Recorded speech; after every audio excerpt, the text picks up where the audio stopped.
Hello my dear students, आप लोगों का इस नए क्लास में स्वागत है।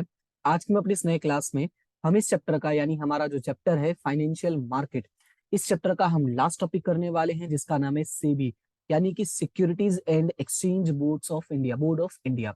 ये जो हमारा टॉपिक है one of the most important topic है इस चैप्टर का। इसमें से काफी सारे शॉर्ट क्वेश्चंस बनते हैं, एमसीक्यूज बनते हैं, 1 मार्क्स में बनते हैं, इवन 2 और 3 मार्क्स में भी इसमें से क्वेश्चंस बनते हैं, यानी हर कैटेगरी का इसमें क्वेश्चंस आता है।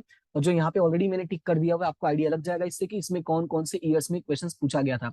जैसे अगर आप क्लियरली देख सकते हो तो मैंने यहाँ पे लिखा है मार्च 18 में 2 टाइम्स पूछा गया था, मार्च 19, मार्च 20 और जुलाई 18। यानी इसमें से लगभग आपको 1, 2, 3, 4, 5 बार क्वेश्चन पूछा गया है, राइट।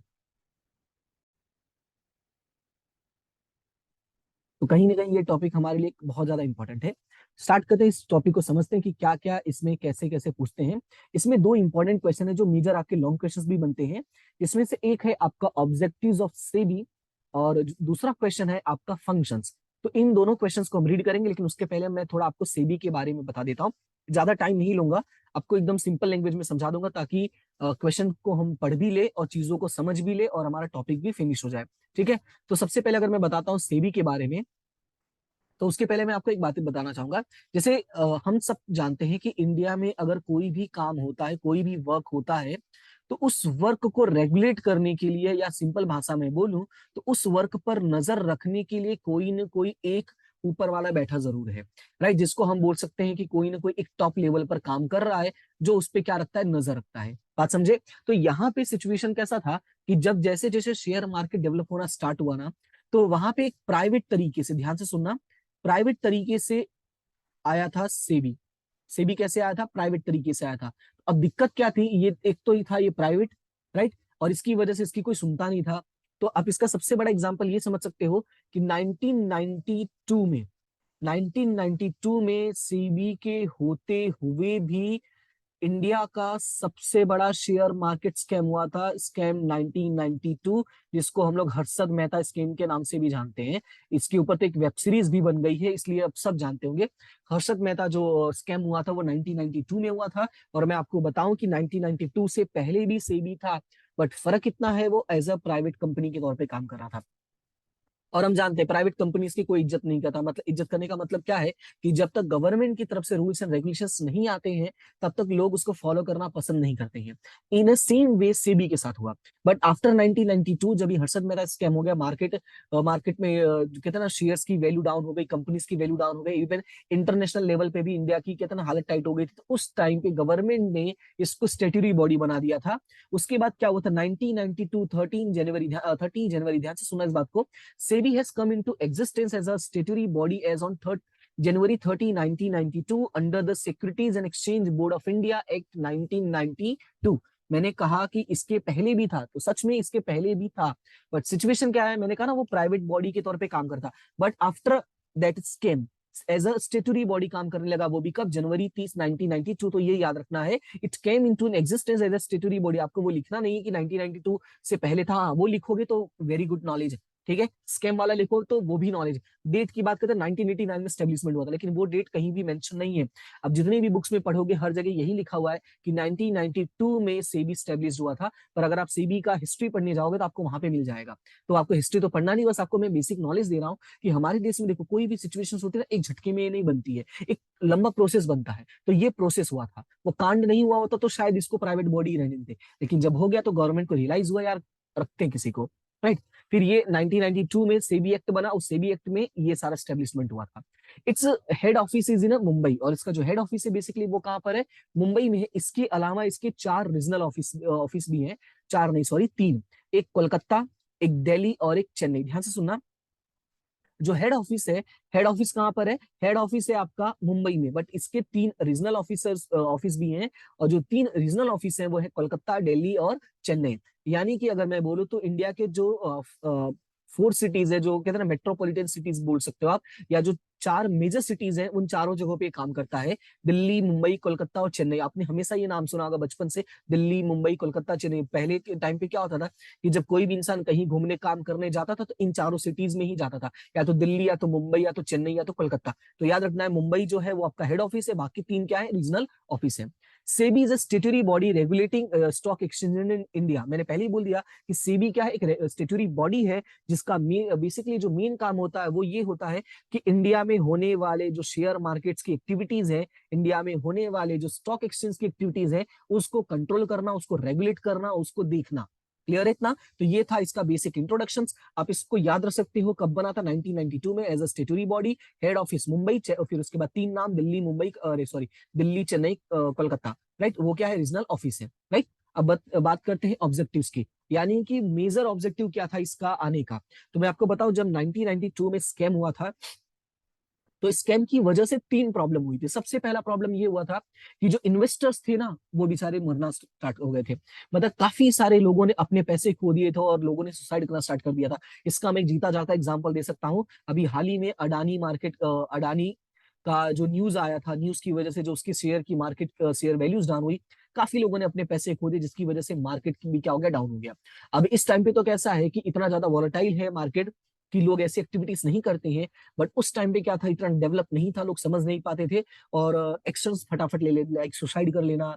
और बहुत सारे नेगेटिव, जिसमें सुसाइड सबसे ज्यादा हुआ था बहुत सारी फैमिलीज में, जिन लोगों ने पैसे लगाए थे उन लोगों ने सुसाइड कर लिया था। तो सबसे पहला इनका जो काम है वो ये है, to protect the interest of investors in the securities. पहला काम क्या है?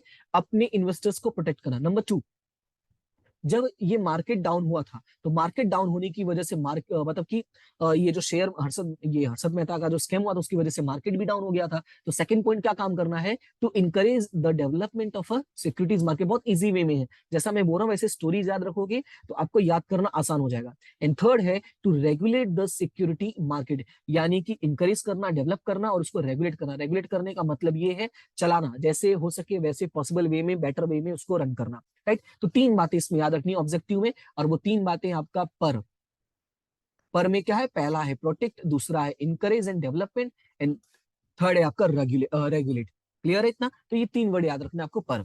ये ऑब्जेक्टिव हो गया। अब बात करते हैं फंक्शंस की। तो अगर मैं फंक्शंस की बात करूं तो इसमें देखो काफी सारे फंक्शंस हैं, और इसके इनके अंडर में भी एक एक लाइन ही लिखा हुआ है। इन शॉर्ट कहूं तो सेम लाइन ही कॉपी पेस्ट कर दिया, इसलिए अंदर का ज्यादा हमें नहीं सोचना है। हाँ, लेकिन हमें याद करना होगा 15 के 15 पॉइंट्स। क्यों याद करना होगा? उसका रीजन है।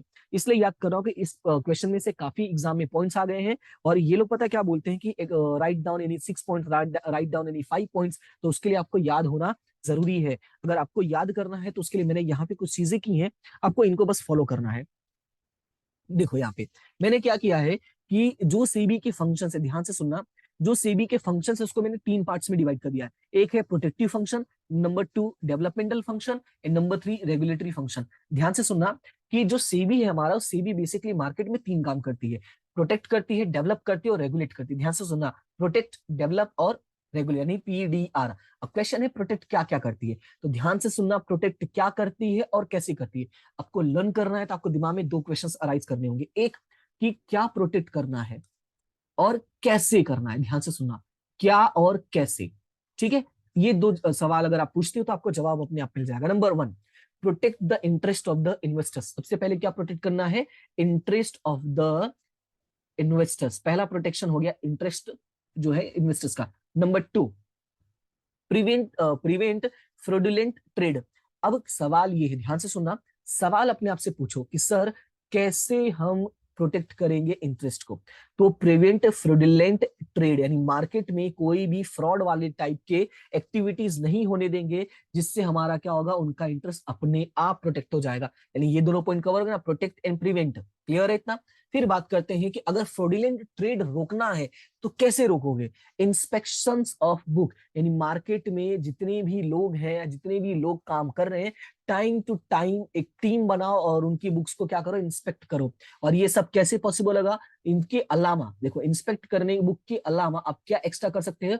Obtain the annual and periodical reports of the company, share market, sorry, brokers, right, जो मिडिल मीडियल बोल रहा हूँ, जो मिडल में काम करते हैं ना, उनके भी, राइट, मीडिएटरीज जो होते हैं, लाइक ब्रोकर्स हो गए, सब ब्रोकर्स हो गए, उनके भी रिपोर्ट्स लेना। क्लियर है इतना? अब ध्यान से सुनना वापस। सबसे पहले मैंने क्या बोला? प्रोटेक्ट करना है। प्रोटेक्ट किसको करना है? Interest of the investor. ध्यान से सुनना, इंटरेस्ट ऑफ द इन्वेस्टर कैसे प्रोटेक्ट करना है? फ्रॉडुलेंट एक्टिविटीज जो हो रही है उनको प्रिवेंट करना है। नंबर 3, वो कैसे करोगे, इंस्पेक्ट द बुक्स, यानी जो बुक्स है उनको इंस्पेक्शन करना है। और ये और एक्स्ट्रा कैसे कर सकते हो, obtain annual and periodical reports. Clear है? तो कितने पॉइंट्स इसमें कवर हो गए, ध्यान से सुना इसको। इसमें अगर मैं कवर होने की बात करूं तो इसमें टोटल 1 2 3 एंड ये रहा आपका 4। क्लियर है इतना? उसके बाद बुक्स तो हमने कर लिया, उसके बाद और हम क्या कर सकते हैं, उसके बाद हम इंस्पेक्शन ऑफ स्टॉक एक्सचेंज, यानी जो हमारा मार्केट है उसको भी जाके हम इंस्पेक्ट कर सकते हैं, उसको भी जाके हम देख सकते हैं। और उसके बाद है, अगर हमें कुछ डाउट मिलता है, जैसे मैंने बोला ना कि ब्रोकर्स का अगर कुछ डाउट हुआ तो cancel the registration of a brokers. अगर कोई भी हमें डाउट लगता है कि ये जो ब्रोकर है ये गलत एक्टिविटी कर रहा है और या किसी गलत एक्टिविटी में इन्वॉल्व है या चांसेस है कि इन्वॉल्वमेंट हो सकता है, तो हम उसको क्या कर देंगे, उसका रजिस्ट्रेशन कैंसिल कर देंगे। क्लियर हुआ इतना? तो यहाँ पे कितने पॉइंट्स कवर हो जाते हैं, ये आपके पॉइंट्स कवर हो जाते हैं, टोटल 6 पॉइंट्स। क्लियर है? एक बार मैं फिर से बोल देता हूं सारे पॉइंट्स, ध्यान से सुना, इसको लर्न करना जरूरी है, इसलिए मैं इस तरीके से मैंने मेहनत की है। नंबर 1, प्रोटेक्ट करना इंटरेस्ट ऑफ द इन्वेस्टर। कैसे करोगे, फ्रॉडुलेंट एक्टिविटी को प्रिवेंट करके, बुक्स को इंस्पेक्ट करोगे, एनुअल रिपोर्ट्स कलेक्ट करोगे, स्टॉक एक्सचेंज को इंस्पेक्ट करोगे, और अगर डाउट होता है तो रजिस्ट्रेशन कैंसिल कर दोगे, किसका, ब्रोकर का। तो इस तरीके से स्टोरी बनाओ और याद कर लो। प्रिवेंट, पहले प्रोटेक्ट, प्रिवेंट, इंस्पेक्शन किसका, बुक्स का, फिर annual report and periodically reports obtain करना है, मार्केट को भी जो इंस्पेक्ट करना है। तो ये चाहो तो दोनों एक साथ याद रखना है कि inspection of book and inspection of stock exchange. और रिपोर्ट्स मिलने के बाद अगर कोई डाउट होता है तो क्या कर देना, रजिस्ट्रेशन कैंसिल कर देना। क्लियर है? ये हो गए आपके 6 पॉइंट्स। फिर बात करते हैं रेगुलेटरी की, डेवलपमेंट में बाद में समझाता हूं, पहले बात करते हैं रेगुलेटरी की। तो रेगुलेट करना है, यानी मार्केट को रेगुलेट करना है, सोसाइटी को रेगुलेट करना है, सोसाइटी नहीं सॉरी, शेयर मार्केट को रेगुलेट करना है, राइट। तो उसको रेगुलेट कैसे करोगे वो देखो। तो यहाँ पे नंबर 1 में लिखा है रेगुलेट द बिजनेस। नंबर 1 में क्या लिखा हुआ है, रेगुलेट द बिजनेस। कौन से बिजनेस को, शेयर बिजनेस की बात हो रही है। फिर उसके बाद number 2, registration and regulation of intermediaries. जैसे मैंने अभी पहली वर्ड यूज किया था कि इनका इंटरमीडियरीज पे भी फोकस करना है, तो रजिस्ट्रेशन एंड रेगुलेशन वाला जो काम होगा वो किस में आ जाएगा, रेगुलेटरी में आ जाएगा, किसका, इंटरमीडियरीज का। इवन आप रजिस्ट्रेशन एंड रेगुलेशन करना है वो भी किसका, म्यूचुअल फंड्स का भी। तो 2 वर्ड एक साथ याद रखना है, registration and regulation of intermediaries and mutual fund. तो यहाँ पे आपके कितने पॉइंट्स कवर हो जाते हैं, अगर मैं बात करता हूं तो यहाँ पे ये 7 नंबर, ये 8 और ये हो गया 9, राइट। उसके बाद नेक्स्ट है regulate the merger and take over. मार्केट में जो भी प्रॉब्लम्स होती है, जैसे बड़ी बड़ी कंपनीज अगर मर्ज हो जाती हैं या किसी बड़ी कंपनी ने छोटी कंपनी को टेक ओवर कर लिया, तो ऐसे केस में सेबी हेल्प करता है देखने में कि कोई छोटी कंपनी ऐसा ना हो जो अच्छी थी लेकिन उसको किसी गलत तरीके से उसका टेक ओवर हो गया है, तो वो रेगुलेट करना, regulate the merger and take over.